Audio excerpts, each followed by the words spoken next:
is Natalie and welcome to Rainbow Weekly. I'm here this time with Alyssia and I thought I'd ask her a few questions that some of you may be interested in knowing.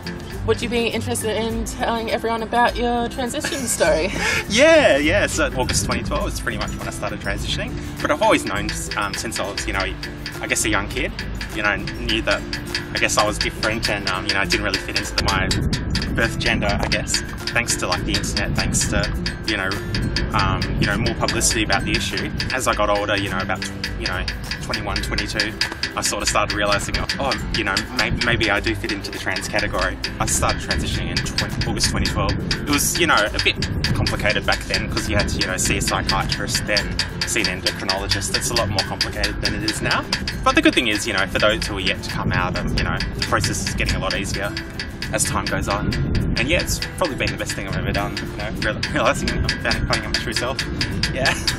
What are the things you've liked most since starting your transition? The things that I like most about transitioning, being comfortable with myself, and being true to myself. That's sort of what I enjoy the most. Better self-esteem. And also, meeting people in the community as well who are, on a similar journey to me. Is there anything that you've struggled with in particular throughout your journey? I guess the biggest fear that we have is like the fear of what other people think, so that's really helped me back. Like I was worried, if I do this, what's going to happen, what are the consequences going to be? But once I sort of got over that kind of mindset, things sort of just fell into place. So I mean, yeah, there were some obstacles, it's a lot easier than, what I thought it would be. I haven't really had any negative things happen because of it. I had my high school reunion late last year. That was quite fun. So most of the people are already in use, so unfortunately it wasn't really a surprise, but it was great fun. Have you had to confront any stereotypes in public that people have been assuming, or any awkward questions that people may ask? Like when I started the transition, I guess I took it personally, but now I've sort of got to the stage where I don't really care. Because, as a kid, I've sort of had to put up with racism, that kind of thing. So it's kind of like going back to childhood again, dealing with those kinds of people and that kind of mindset. I sort of don't let it get in the way. Because with some people, you're never going to satisfy them. They're always going to find faults, so it doesn't matter. And it's my life and my journey. Have you ever had to deal with any real types of discrimination? I guess there were sort of obstacles and there was a bit of discrimination like in the process. But looking back at it, I'd rather have faced these than live my life not as who I really am. I mean, let's face it, I can't change the world, I can't, eliminate all of it, but some of the things that I do is stick to queer-friendly spaces, queer-friendly establishments, that kind of thing to, minimise the risk.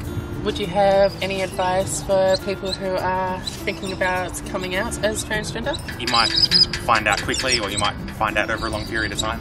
You might also go from being, gender fluid, and then find out you're trans. Whatever your journey is, just don't be afraid. Be happy for who you are, and if you did want to transition, it's so much easier now than what it used to be. So, it's not the end of the world. It's not impossible. We are getting better as a society. Not to let fear get in your way and stop you from doing it. The biggest four-letter word that runs the world is fear, isn't it? It just holds people back, but it's a psychological mindset. So once you get rid of that mindset, I guess almost anything's possible. What advice would you give to people trying to find the right doctor or psychologist? Generally, if you go to the places that other trans people have been to and haven't had any problems, you won't have a problem yourself. At the end of the day, they do have codes of conduct in place, but keep in mind you are a patient, and not just that, you are a consumer, so you do have a right to access somewhere that will help you. That's all our time for today. I hope you really enjoyed this new video with Alyssia. I look forward to seeing you in our future videos. Please like, subscribe, and